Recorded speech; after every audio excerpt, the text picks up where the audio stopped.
ça rythme ta vie sportive forcément depuis des années. Ça rythme ton apprentissage technique, ta connaissance.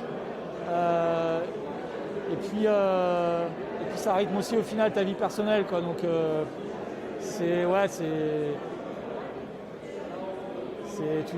tu donnes tout depuis des années pour cette course-là et tout ce qu'il y a autour, quoi. Donc c'est à peu près ça, ouais. Moi j'y vais pour essayer de faire les choses bien, en fait. Voilà. Je trouve que la dernière fois, il y a plein de choses que j'ai bien faites, mais il y a plein de choses perfectibles encore. Il y avait plein de choses de perfectibles dans la préparation du bateau, et je pense qu'on est un cran largement au-dessus cette fois-ci avec Charal. Il y a énormément de choses que j'aurais aimé mieux faire en course aussi. Donc voilà, ça reste à faire. Et je suis convaincu que si je navigue comme je sais faire, et un peu mieux que la dernière fois, peut-être que je serai en position de gagner la course, mais il va falloir avoir ce cheminement-là pour y arriver. Ouais, c'est un peu plus à chaque fois, quoi. Donc où est la limite, qu'est-ce qui est acceptable ou qu'est-ce qui ne l'est pas humainement, on le découvre un peu à chaque fois, quoi. Et voilà, c'est ça l'aventure et c'est ça la beauté de cette course-là. Le premier Vendée Globe, c'était l'inconnu total, mais il y a toujours de l'inconnu, on est sûr de rien, on ne sait pas comment ça va se passer, on ne sait pas comment on va réagir. On ne sait pas comment les bateaux vont réagir, on ne sait pas comment on va réagir par rapport à son bateau. Ça va être,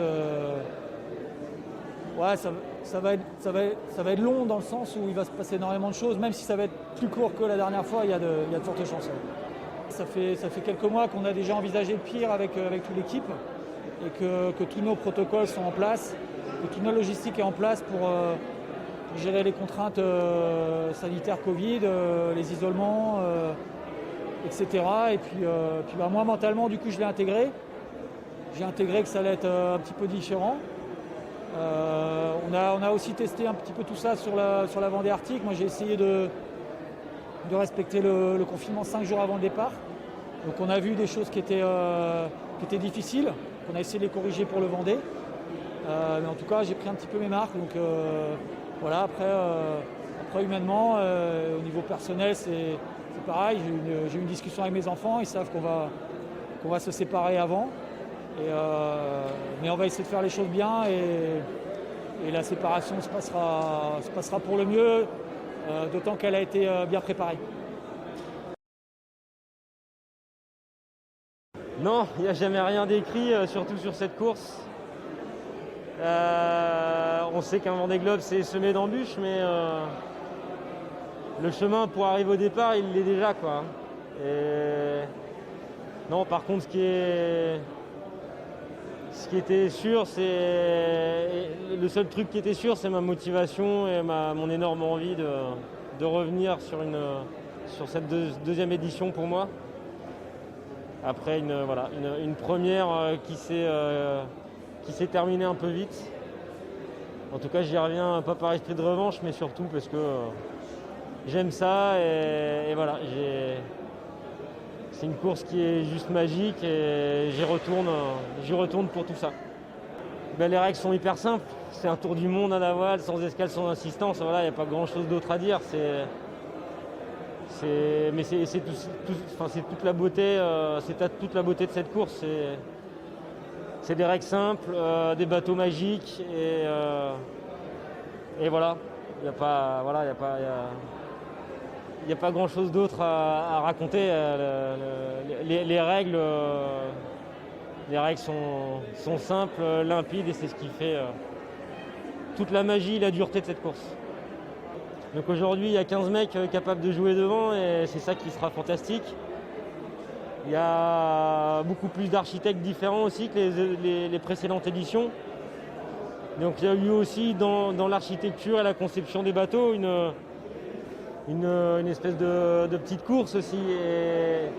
Et tout ça fera que, et on l'a vu sur le défi Azimut, sur la Vendée Arctique, les bateaux sont très proches. Et voilà, la régate va être dingue. On le sait, ça va être intense, ça va être dur, ça sera de toute façon une régate énorme. Ça le sera parce qu'on va plus vite et beaucoup plus vite qu'avant. Donc le pas et le saut technique, il est important. Et donc on est encore en train de découvrir ces bateaux, de s'y habituer. En même temps, le progrès qu'on a déjà fait en un an, entre le moment où on a découvert nos machines qui allaient à Mach 12 et aujourd'hui, on a beaucoup progressé dans leur utilisation, dans notre façon de vivre à bord.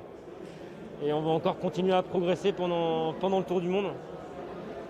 Voilà, mais on sait que ça sera dur, mais on y arrivera, j'en suis convaincu. L'homme est capable de ça, de s'adapter. C'est toujours difficile de parler d'objectifs parce que c'est une course qui est tellement... il y a tellement de paramètres à intégrer, à pas oublier et parfois même des choses dont on n'est pas maître. Donc voilà, j'ai envie d'être fier de moi à l'arrivée en tout cas. C'est vrai que ça va être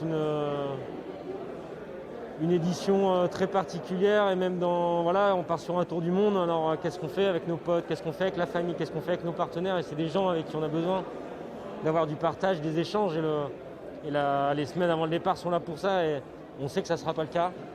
Donc ça le sera beaucoup moins. On va utiliser d'autres moyens pour avoir ces échanges, mais voilà, ça va être un départ étonnant, mais l'important c'est que la course ait lieu, qu'on parte et voilà, que la régate soit belle.